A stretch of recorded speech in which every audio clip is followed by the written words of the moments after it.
बिस्मिल्लाहिर्रहमानिर्रहीम। अल्हम्दुलिल्लाहि रब्बिल आलमीन वस्सलातु वस्सलामु अला सय्यिदिल अंबिया'i वल मुरसलीन व अला आलिहि व अस्हाबिहि अजमईन, अम्मा बाद। जी, बिस्मिल्लाहिर्रहमानिर्रहीम। क़ाल वमन इश्तरा ज़ैतन अला अन यज़िनहु बिज़र्फ़िही फ़यतरहु अन्हु मकान कुल्लि ज़र्फ़िन 50 रितलन फ़हुव फ़ासिदुन व इन इश्तरा अला अन यतरह अन्हु बिवज़नि ज़र्फ़ जाज़ा लिअन्न अश-शर्त अल-अव्वल ला यक़्तज़ीहि अल-अक़्द व अथ-थानी यक़्तज़ीहि। बस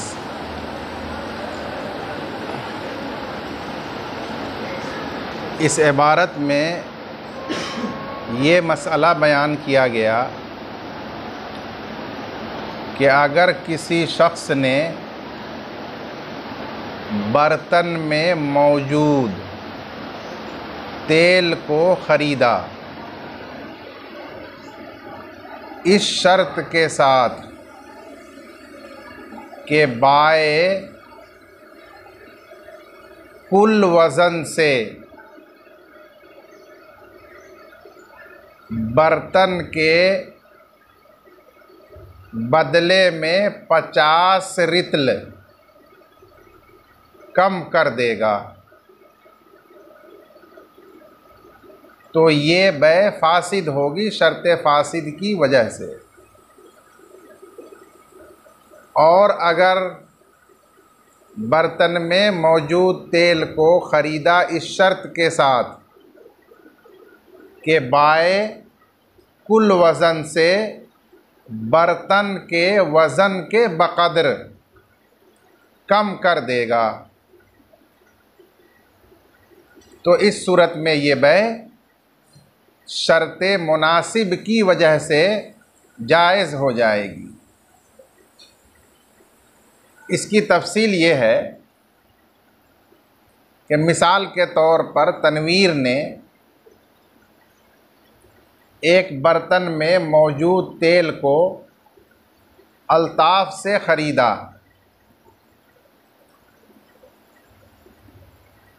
इस तौर पर कि ये तेल और बर्तन का जो वज़न होगा उसमें से 50 रितल बर्तन के बदले में कम करके जितना रितल बचेगा वो तेल का वज़न होगा और हर रितल 1 दिरहम के एवज़ में होगा। तो ये बै फासिद इसलिए होगी कि इसमें जो मिक़दार मुअय्यन को कम करने की शर्त लगाई गई वो शर्त मुक़्तज़ा अक़्द के ख़िलाफ़ है, क्योंकि बर्तन का वज़न 50 रितल से कम भी हो सकता है और 50 रितल से ज़्यादा भी हो सकता है। तो बजाय बर्तन के वज़न के मुअय्यन मिक़दार 50 रितल की शर्त लगाना, ये ऐसी शर्त है जिसका अक़्द तक़ाज़ा नहीं करता है और उस शर्त में अहदुल मुतआक़िदैन का फ़ायदा हो सकता है। और जब भी ऐसी शर्त लगाई जाए बै में तो वो शर्त फासिद है, जिसकी वजह से बै फासिद हो जाती है। इसलिए ये सूरत बै की फासिद होगी। लेकिन अगर ये शर्त लगाई गई हो कि बर्तन और तेल दोनों को वज़न किया जाएगा और उसके बाद तेल निकाल कर बर्तन को वज़न किया जाएगा, जितना बर्तन का वज़न होगा उतना कुल वज़न से कम कर दिया जाएगा, बाकी वज़न तेल का होगा और हर रितल 1 दिरहम के एवज़ समन उसका अदा किया जाएगा। इस तौर पर अगर ख़रीदारी हुई है तो ये बै जायज़ होगी। इसलिए कि ये शर्त मुक्तज़ाए अक़्द के मुनासिब है, क्योंकि अक़्द का मुक्तज़ा ये है कि मबी सिर्फ़ तेल है, बर्तन मबी नहीं है। जब बर्तन मबी नहीं है तो वह अक़्द से खारिज है, लिहाजा उसके वज़न को साक़ित किया जाए, कम किया जाए, और बाकी जो तेल का वज़न बचे उसी का समन लिया जाए हर रितल 1 दिरहम के एवज़ के हिसाब से। इसलिए ये मुक्तज़ाए अक़्द के मुनासिब शर्त है, मुआफ़िक़ शर्त है, लिहाजा इसके साथ ये बै जायज़ हो जाएगी। इसी को इमाम मोहम्मद रहमतुल्लाह अलैह ने फरमाया, वमन इश्तरा ज़ैतन, और अगर किसी ने तेल ख़रीदा यानी बर्तन में, इस शर्त के साथ कि बाए उसको उसके बर्तन के साथ वज़न करेगा, फिर मुश्तरी से हर बर्तन के जगह 50 रितल साक़ित कर देगा, कम कर देगा, तो ये बै फासिद है। और अगर ख़रीदा इस शर्त के साथ कि मुश्तरी से बर्तन के वज़न के बक़द्र साक़ित कर देगा, तो ये बै जायज़ है, इसलिए कि पहली शर्त का अक़्द तकाज़ा नहीं करता और उसमें अहदुल मुताक़िदैन का फ़ायदा हो सकता है, इसलिए ये शर्त फासिद है जिसके साथ बै फासिद हो जाएगी। और शर्त सानी का अक़्द तकाज़ा करता है, इसलिए कि मबी सिर्फ़ तेल है, बर्तन नहीं, लिहाजा बर्तन का जो वज़न होगा वो कुल वज़न से साक़ित किया ही जाएगा, क्योंकि वो खारिज है अक़्द से। इसलिए ये शर्त मुक़्तज़ाए अक़्द के मुनासिब है, मुआफ़िक़ है, लिहाजा इसके साथ बै जायज़ हो जाएगी। वमन इश्तरा समनन फी सिक्किन फरद्द ज़र्फ़ व हुवा 10 अरक़ालिन फ़क़ाल अल-बाइउ सिक्कु ग़ैरु हाज़ा व हुवा 5 अरक़ालिन फ़ल-क़ौलु क़ौलुल मुश्तरी लिअन्नहु इन यअतबिर इख़्तिलाफ़न फी तअयीन सिक्किल मक़बूज़ फ़ल-क़ौलु क़ौलुल क़ाबिज़ ज़मीनन कान औ अमीनन व इन यअतबिर इख़्तिलाफ़न फी समनि फ़हुवा फ़िल हक़ीक़ति इख़्तिलाफ़ुन फी समनि फ़यकूनुल क़ौलु क़ौलल मुश्तरी लिअन्नहु युनकिरु ज़ियादत। बस इस इबारत में जो मसला बयान किया गया उसकी सूरत ये है कि तनवीर ने घी की कुप्पी, मखसूस बर्तन को जिसमें घी रखा जाए कुप्पी कहते हैं, तनवीर ने घी को ख़रीदा उसके बर्तन में, उसकी कुप्पी में, इस तौर पर कि हर रितल 1 दिरहम के एवज़ में है।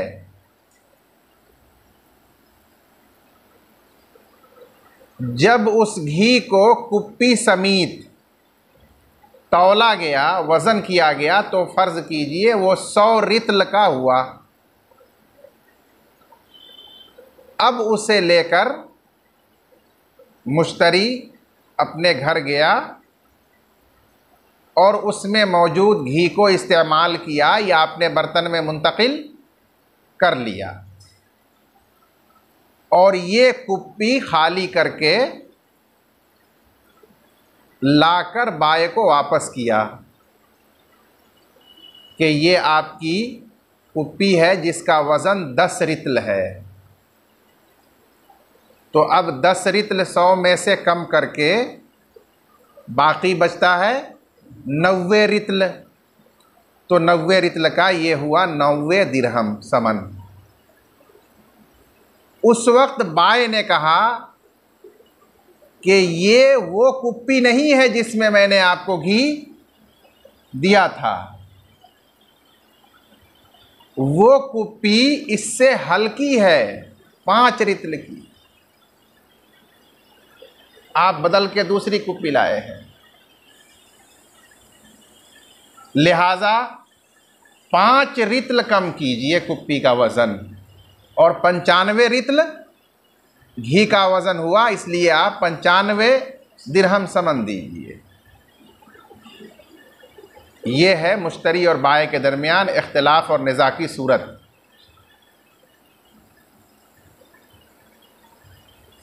जब ये निज़ा और इख्तिलाफ हुआ तो फ़ैसला के लिए काजी के सामने ये मामला दायर किया गया। तो मजलिस क़ज़ा में इस सूरत में बाय मुद्दई होगा और मुश्तरी मुद्दआ अलैह यानी मुनकिर।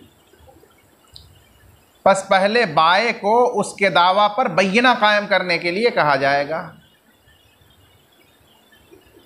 अगर उसने बय्यना कायम कर दिया कि कुप्पी इसके अलावा दूसरी थी जिसका वज़न 5 रितल था, तो उस पर फैसला कर दिया जाएगा। लेकिन अगर उसके पास बय्यना मौजूद नहीं हो तो कौल मुश्तरी का माल यमीन मोतबर होगा और उसके कौल के मुताबिक कसम खा ले तो फैसला कर दिया जाएगा कि यही कुप्पी है जिसका वज़न 10 रितल है, लिहाजा 90 रितल घी का 90 दिरहम वो समन अदा करे। इसकी दलील क्या है? साहिब हिदाया ने इसकी दलील बयान फरमाई कि इस मामले में 2 एहतमाल है। या तो इस निज़ा को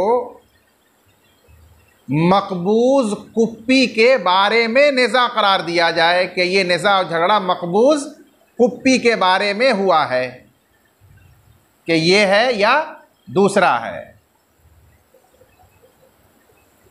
तो इस सूरत में उसूल ये है कि मकबूज के बारे में काबिज़ का कौल माल यमीन मोतबर होता है और वो काबिज़ यहाँ मुश्तरी है, इसलिए उसका कौल माल यमीन मोतबर होगा जबकि उसके फ़रीक़ मुखालिफ के पास बय्यना न हो। अगर बय्यना है तो बहैसियत मुद्दई व बय्यना कायम कर सकता है। और इसमें दूसरा एहतमाल ये है कि इसको दरअसल निज़ा माना जाए मबी की मिक़दार में, कि मुश्तरी जब कुप्पी 10 रितल की पेश कर रहा है तो इसका मतलब यह है कि वो मबी 90 रितल करार दे रहा है, और बाय जब 5 रितल की कुप्पी का कायल है तो इसका मतलब यह है कि वो मबी 95 रितल घी को करार दे रहा है। तो मबी की मिक़दार में ये निज़ा माना जाए।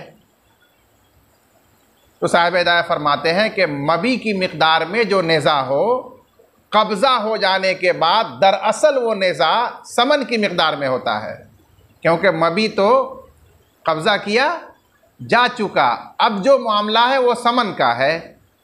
जो कम मबी का कायल होता है दरअसल वो कम समन का कायल होता है कि हम कम समन देंगे, और जो ज़्यादा मबी को जतलाता है वो ज़्यादा समन का मुतालिब होता है। तो यहाँ अब ज़्यादा का मुद्दई हुआ, जो ज़्यादा का कायल हो मुद्दई है, मुस्बित ज़्यादत है बाय, और उस ज़ायद का ये मुश्तरी मुनकिर है। तो मुनकिर ज़्यादत का कौल माल यमीन मोतबर होता है, इल्ला ये कि मुद्दई ज़्यादत बय्यना से उसको साबित कर दे। तो दोनों एहतमालों पर, दोनों एतबारों पर नतीजा यही निकल रहा है कि मुश्तरी ही का कौल माल यमीन मोतबर होगा, इल्ला ये कि बहैसियत मुद्दई बाय बय्यना अपने कौल पर कायम कर दे और साबित कर दे, तो फिर उसके मुताबिक फ़ैसला किया जाएगा। बय्यना नहीं हो तो कौल बहरहाल मुश्तरी का मोतबर होगा यमीन के साथ। बात समझ में आ गई? व मन इश्तरा समनन फ़ी ज़िक्किन, और अगर किसी ने कुप्पी में मौजूद घी को ख़रीदा इस तौर पर कि घी का हर रितल 1 दिरहम के एवज़, और कुप्पी समीत उसको वज़न कर लिया गया जिसका कुल वज़न निकला मसलन 100 रितल। मुश्तरी उसको ले गया, घी इस्तेमाल करके ख़त्म कर दिया या निकाल लिया अपने बर्तन में, अब वो कुप्पी लेकर बाय के पास पहुंचा है। फ़रद्द ज़रफ़ा व हुवा 10 अरतालिन, बस उसने घी का बर्तन जिसको अभी ज़िक कहा गया वही ज़र्फ़ से मुराद है। बस उसने घी के बर्तन को बाएं की तरफ वापस किया, दरा हाले के वो 10 रितल है, यानी उसका वज़न 10 रितल है। तो बाएं ने कहा कि कुप्पी ये नहीं है, गैर हनफी के लिए, यानी जो कुप्पी मैंने आपको घी के साथ दी थी वो कुप्पी ये नहीं है, दूसरी है वो, वह हुआ 45 और वो 5 रितल है, यानी उसका वज़न 5 रितल है। और फ़र्ज़ कीजिए कि यहाँ उस बाए के पास कोई बय्यना नहीं है, तो फल कौलु कौलुल मुश्तरी, तो कौल मुश्तरी का कौल होगा, यानी माल यमीन। ये इस्तिलाह है, इसका मतलब ये होता है कि हलफ के साथ, कसम के साथ। लिअन्नहु इन इतुबिरा इख्तिलाफन फ़ी तायीनी ज़िक्किल मक़बूज़ी, इसलिए कि अगर इसको इख्तिलाफ माना जाए मकबूज़ा कुप्पी की तायीन में, कि काबिज़ कह रहा है ये कुप्पी है और बाएं कह रहा है कि दूसरी कुप्पी है, फल कौल कौलुल काबिज़, तो ज़ाब्ते के मुताबिक कौल काबिज़ का कौल होता है यमीन के साथ, ज़मीनन काना व अमीनन, खा वो ज़ामिन काबिज़ हो या अमीन काबिज़ हो। ज़ामिन काबिज़ जैसे गासिब, मक़सूब के बारे में जो वो कौल कहेगा वही मुतबर होगा, और अमीन काबिज़ जैसे मुदा, वदियत के बारे में जो कहेगा वही कौल माल यमीन मुतबर होगा। तो यहाँ काबिज़ मुश्तरी है, इसलिए उसका कौल माल यमीन मुतबर होगा इस एतबार पर। व इन इतुबिरा इख्तिलाफन फिस समनी, और अगर इसको घी में इख्तिलाफ माना जाए, यानी मबी की मिक़दार में, क्योंकि जब कुप्पी 10 रितल है तो इसके माने ये हुए कि घी 90 रितल कायल है वो, और बाएं कह रहा है कुप्पी 5 रितल है, तो इसका मतलब ये है कि वो घी को 95 रितल कह रहा है। तो अगर इसको घी में यानी मबी की मिक़दार में इख्तिलाफ माना जाए तो ये हकीकत में समन की मिक़दार में इख्तिलाफ है, क्योंकि मबी पर तो कब्ज़ा वब्ज़ा हो चुका है, उसका मामला मुकम्मल है, अब बाकी रह गया है समन। तो दरअसल ये समन में इख्तिलाफ हो रहा है कि मुश्तरी कम समन देना चाह रहा है और बाय उससे ज़्यादा लेना चाह रहा है। तो इस एंगल से, इस एतबार से भी कौल मुश्तरी का कौल ही होगा। क्यों? लिअन्नहु युनकिरुस ज़्यादा, इसलिए कि ज़्यादा समन का इनकार कर रहा है, और मुनकिर का कौल माल यमीन मुतबर होता है। जी। वइज़ा अमर अल-मुस्लिमु नसरानिय्यन बिबै'i खम्रिन औ बिशराइहा फफ़अल ज़ालिका जाज़ इंद अबी हनीफ़ा रहिमहुल्लाह व क़ाल ला यजूज़ु अला अल-मुस्लिम व अला हाज़ा अल-ख़िलाफ़ अल-ख़िंसीर व अला हाज़ा तवकील अल-मुहरिम ग़ैरहु बिबै'i सयदिही लहुमा अन्न अल-मुअक्किल ला यलीही फला युवल्लिहु ग़ैरहु मफ़ूल बिही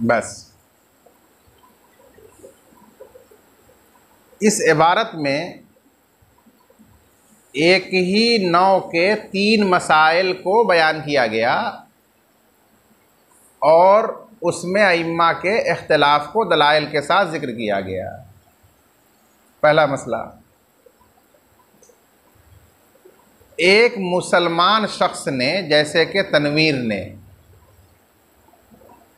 किसी गैर मुस्लिम शख्स को, मसलन लालू यादव को, वकील बनाया शराब को बेचने या ख़रीदने का, कि मेरी मिल्क में फला जगह शराब रखी हुई है, उसे आप लीजिए और जाकर किसी से बेच दीजिए। या मेरे कुछ गैर मुस्लिम मेहमान शाम को आने वाले हैं, उनके लिए आप शराब खरीद लाइए। ये मुसलमान ने गैर मुस्लिम को वकील बनाया।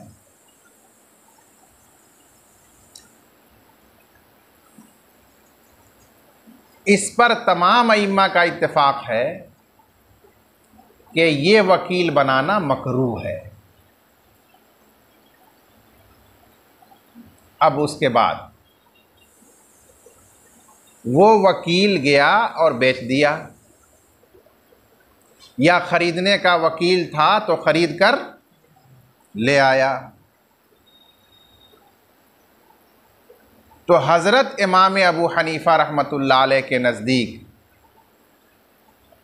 वकील का तसर्रुफ़ ख़रीद और फ़रोख्त मुवक्किल पर लाजिम होगा।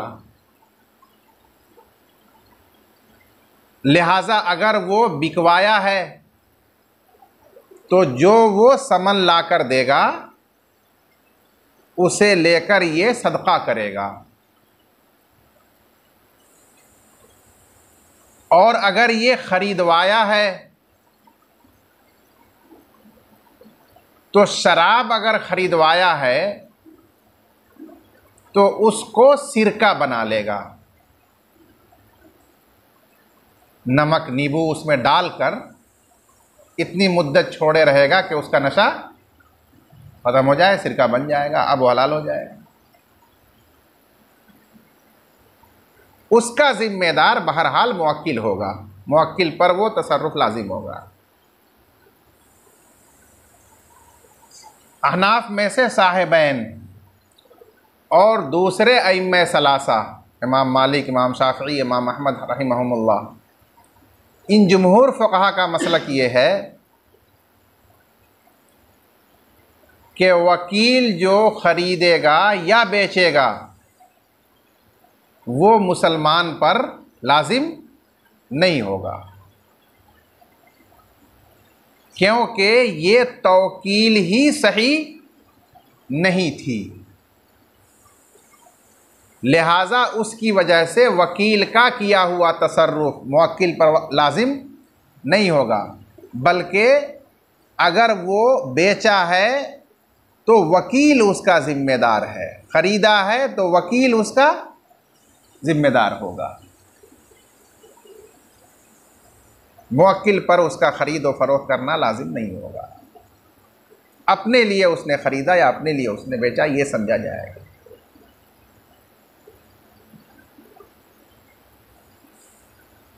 एक मसला।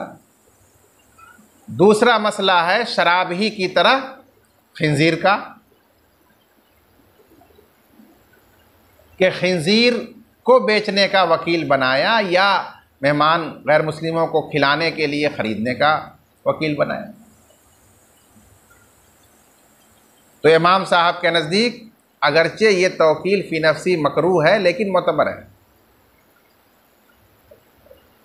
इसलिए वो अगर बेचेगा तो वो मुवक्किल पर ही वाजिब लाजिम होगा, ख़रीद कर लाएगा तो मुवक्किल पर लाजिम होगा। बिकवाने की सूरत में समन का सदका कर देगा, क्योंकि ये खिंजीर का समन है,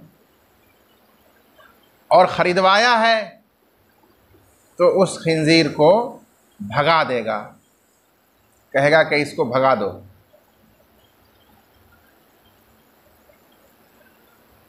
जमहूर फ़ुक़हा के नज़दीक ये तौकील सही नहीं है, इसलिए ख़रीदना और बेचना वकील का अपने ज़िम्मे होगा, अपने लिए होगा, मुवक्किल पर लाजिम नहीं होगा। और तीसरा मसला, मुहरिम जिसने हज या उम्रा का इहराम बांधा है, इस हालत में वो न शिकार कर सकता है, न उसकी रहनुमाई कर सकता है, न उसका इशारा कर सकता है, न उसकी खरीदो फरोख्त कर सकता है। अब इस मुहरिम ने अपनी मिल्कियत में मौजूद पहले से किए हुए शिकार को बेचने का किसी को वकील बनाया। दरअसल है कि उस वक्त हालत इहराम में है जब वकील बना रहा है, तो इमाम साहब रहमतुल्लाह अलैह के नज़दीक अगरचे इस हालत में ये तवकील मकरूह है, लेकिन वकालत तवकील बनाना सही है। लिहाजा वो गैर उसके शिकार को बेच देगा तो वो बेचना लाजिम मुवक्किल पर होगा, उसका समन मुवक्किल को दिया जाएगा। और जमहूर फ़ुक़हा के नज़दीक ये तवकील सही नहीं है,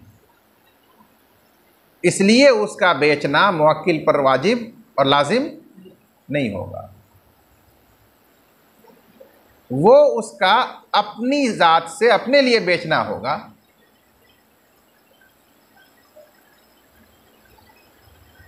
जैसे फजूली दूसरे के माल को बिला इजाज़त के बेच देता है, उस तरह से ये गैर के माल को बिला उसकी तवकील और इजाज़त के अपनी मर्ज़ी से बेचना समझा जाए, मौकूफ़ होगा। ये जमहूर फ़ुक़हा का मसला है। इसकी दलील क्या है? साहिब हिदाया ने पहले साहिबैन की दलील बयान फरमाई दो। पहली दलील ये है कि मुसलमान खुद शराब को, खिंजीर को न बेच सकता है न खरीद सकता है।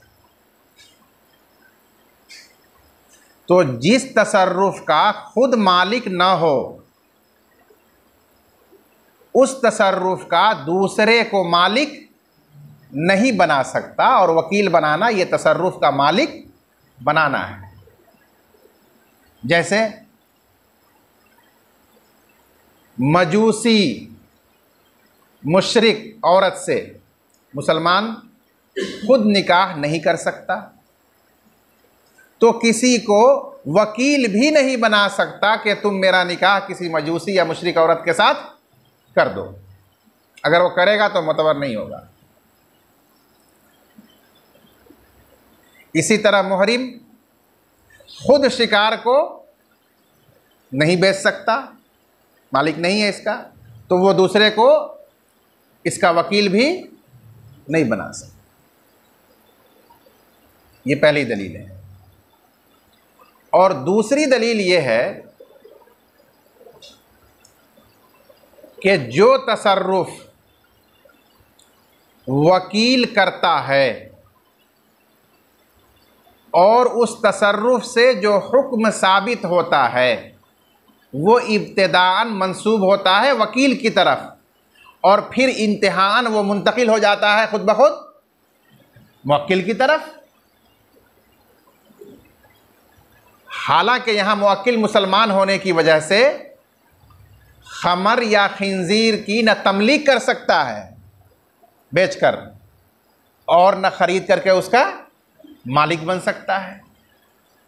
तो जब वो दूसरे से बेचवाएगा या खरीदवाएगा तो उसका जो हुक्म है मिल्क, तमलीक या तमल्लुक, वो वकील की तरफ इब्तिदाअन और मुवक्किल की तरफ इंतहान मुंतकिल होगा। हालांकि मुवक्किल उसका अहल नहीं है कि वो इसकी तमलीक करे या इसका तमल्लुक करे। तो गोया के जिस तरह खुद वो तमलीक या तमल्लुक नहीं कर सकता, खरीदो फरोख्त नहीं कर सकता, उसी तरह से दूसरे से करा भी नहीं सकता, क्योंकि दूसरे से कराना ये दर हकीकत लौट करके खुद करने की तरफ आ जाता है। ठीक है ना? इसलिए जायज़ नहीं है मुसलमान के लिए कि इन चीज़ों की तवकील करें। ये दो दलीलें हैं साहिबैन की, जमहूर फ़ुक़हा की। उसके बाद हज़रत इमाम अबू हनीफ़ा रहमतुल्लाह अलैह की दलील बयान फरमाई कि आप हज़रात ने उसूली तौर पर ये बात सुन रखी है कि निकाह में तो जितने हुकूक हैं वो आक़िदैन की तरफ लौटते हैं और वकील उसमें सफ़ीर महज़ है। इसीलिए जब मजूसी से निकाह खुद नहीं कर सकता तो दूसरे को उसका वकील भी नहीं बना सकता, क्योंकि हुकूक तो आक़िद की तरफ ही लौटेंगे, तो लिहाजा खुद करना या दूसरे से करवाना दोनों उसमें बराबर है। लेकिन ये जो माली मामलात हैं, ख़रीदो फरोख्त, इसमें मामले के सारे हुकूक आकिद की तरफ लौटते हैं। और यहाँ जो आकिद वकील है वो गैर मुस्लिम है, वकील गैर मुस्लिम को बनाया, जो कि अहल है इस खरीदो फरोख्त का। गैर मुस्लिम के हक़ में खमर ऐसा ही है जैसा हमारे हक़ में शरबत, और खिंजीर ऐसा ही है जैसा हमारे हक़ में बकरी। तो इसलिए गैर मुस्लिम तो इन चीज़ों के ख़रीदो फरोख्त करने का शरअन अहल है, और उसको विलायत भी शरअन हासिल है, क्योंकि मुसलमान ने उसको वकील बना करके ये इख्तियार और विलायत दे दिया है, इजाज़त दे दी है। तो अपनी अहलियत और अपनी विलायत यानी शरई इख्तियार की वजह से जो तसर्रुफ़ उसने किया है वो शरअन सही और मोतबर है। अब रहा ये मसला कि उस तसर्रुफ़ का जो हुक्म है मिल्क, वो तो मुंतकिल हो जाएगा मुवक्किल की तरफ, जैसा कि उन्होंने दलील में कहा था। तो इमाम साहब उसका जवाब देते हैं कि ये मुंतकिल होना गैर इख्तियारी है, खुद ब खुद ये वकील की तरफ से मुवक्किल की तरफ मुंतकिल हो जाता है, इसमें मुवक्किल का क़स्द इख्तियार नहीं होता। और गैर इख्तियारी अम्र का इंसान मुकल्लफ नहीं है, इसलिए गैर इख्तियारी तौर पर जिसको साहिब हिदाया ने हुक्मी कहा, मुराद वहाँ गैर इख्तियारी है। जो मिल्क मुंतकिल हुआ वकील से मुवक्किल की तरफ वो दुरुस्त है, क्योंकि उसके मुंतकिल होने में इसका कोई इख्तियार नहीं है। जैसे किसी का बाप मूरिस पहले से गैर मुस्लिम था, इसलिए उसकी मिल्कियत में खमर या खिंजीर मौजूद थी। आखिर वक्त में उस पर तलकीन की गई और उसने इस्लाम कबूल कर लिया, और उसके बाद उसकी रूह परवास कर गई। ये मौका नहीं मिला कि वो खमर को सिरका बनाए, फेंके या खिंजीर को भगाए। तो मूरिस की मौत होते ही उसकी ममलूक खुद ब खुद मीरास में मुंतकिल हो जाता है वारिस की तरफ। उसका वारिस बेटा जो है मुसलमान है।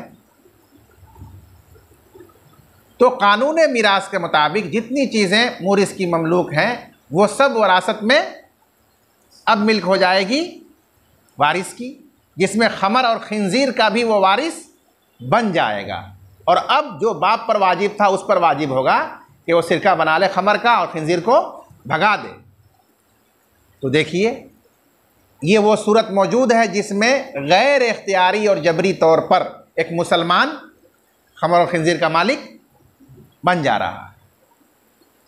उसी तरह से यहाँ वकील जो आकिद है वो गैर मुस्लिम होने की वजह से तसर्रुफ़ का अहल है और उसके हुक्म का भी अहल है, लिहाजा उसके हुकूक साबित हुए आकिद के लिए, उसका हुक्म साबित हुआ आकिद के लिए। अब सानियन और इम्तिहान जो मुंतकिल हुआ वो गैर इख्तियारी है, जैसे वरासत में गैर इख्तियारी मुंतकिल हो जाता है, उस तरह से उसकी तरफ मिल्क मुंतकिल हुई और वो शख्स क्या हो गया, उसका वारिस। और जिस तरह वारिस में हमने कहा था कि वो सिरका बना लेगा या खिंजीर को भगा देगा, अब वो इस तरह ये करेगा, या तो उसका सिरका बनाएगा, शराब होगी तो, खिंजीर होगा तो उसको भगा दे। और अगर बिकवाया है और उसका समन हासिल किया है तो समन ये माल खबीस का है, इसलिए वो वाजिबुत तसद्दुक होगा। ये इमाम अबू हनीफा रहमतुल्लाह अलैह ने फरमाया। क़ाला, इमाम मोहम्मद रहमतुल्लाह अलैह ने फरमाया कि जब मुसलमान ने किसी ईसाई को वकील बनाया, अमरा से माने वक्कला, किसी मुसलमान ने ईसाई, यहाँ ईसाई का जिक्र बतौरे मिसाल के है, कोई भी गैर मुस्लिम जो खमर और खिंजीर की खरीद फरोख्त कर सकता है। बेबई खमरिन और बेशराइहा, शराब बेचने का या उसको ख़रीदने का, चुनांचे उसने ये काम कर दिया तो जायज़ है, यानी ये लाजिम है मुवक्किल पर, इमाम अबू हनीफा रहमतुल्लाह अलैह के नज़दीक। और साहिबैन ने फरमाया कि ये जायज़ नहीं है मुसलमान पर, यानी मुसलमान पर यह आयद और लाजिम नहीं होगा, इसका ज़िम्मेदार खुद करने वाला वकील होगा। व अला हाज़ल खिलाफ़ी अल खिंज़ीर, और इसी इख्तलाफ पर खिंज़ीर है, और इसी इख्तलाफ पर है मुहरिम का वकील बनाना गैर मुहरिम को अपने शिकार को बेचने का, जो उसने हलाल होने की हालत में पहले किया था। साहिबैन की दलील यह है कि मुवक्किल इस तसर्रुफ़ की विलायत नहीं रखता, यानी मालिक नहीं है, तो वो इसकी विलायत अपने गैर को भी नहीं दे सकता, यानी इसका मालिक वो अपने गैर को नहीं बना सकता। और इसलिए कि जो हुक्म इब्तिदाअन वकील के लिए साबित होता है वो मुंतकिल होता है बाद में मुवक्किल की तरफ। बस ये ऐसा ही हुआ कि गोया मुवक्किल ने खुद से उसको किया हो, हालांकि खुद से उसका करना ये सब जायज़ नहीं है, तो दूसरे से कराना भी जायज़ नहीं होगा, फला यजूज़। और इमाम अबू हनीफ़ा रहमतुल्लाह अलैह की दलील ये है कि आक़िद वकील है अपने अहल होने की वजह से और अपनी विलायत की वजह से, क्योंकि तवकील की वजह से उसको तसर्रुफ़ की विलायत मिल चुकी है, और चूँकि वो गैर मुस्लिम है इसलिए उसका ये तसर्रुफ़ शरअन मोतबर और सही होगा। और मिल्क का आमिर यानी मुवक्किल की तरफ मुंतकिल होना ये अमर हुक्मी है। हुक्मी का मतलब यहाँ गैर इख्तियारी है, लिहाजा ये अम्र ममनू नहीं होगा इस्लाम की वजह से, क्योंकि उसकी नज़ीर मौजूद है। जैसा कि जब मुसलमान इन दोनों चीज़ों का वारिस हो तो वो मालिक हो जाता है गैर इख्तियारी तौर पर, उसी तरह यहाँ भी गैर इख्तियारी तौर पर वो उसका मालिक बन जाएगा। बज़ाहिर यहाँ एतराज़ हो सकता है कि मुसलमान इन दोनों चीज़ों का वारिस कैसे होगा, क्योंकि इन दोनों चीज़ों का जो मालिक होगा वो तो गैर मुस्लिम होगा, और मुसलमान जब वारिस हो और मूरिस जब गैर मुस्लिम हो तो इख्तिलाफ़ दीन की वजह से विरासत नहीं मिलती।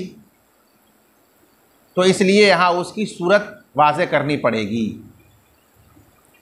कि इन दोनों चीज़ों का मालिक था तो गैर मुस्लिम, लेकिन आखिरी वक्त में इस्लाम कबूल किया और उसे इतना मौका नहीं मिला कि वो भगा दे या फेंक दे या सिरका बनाए और मर गया।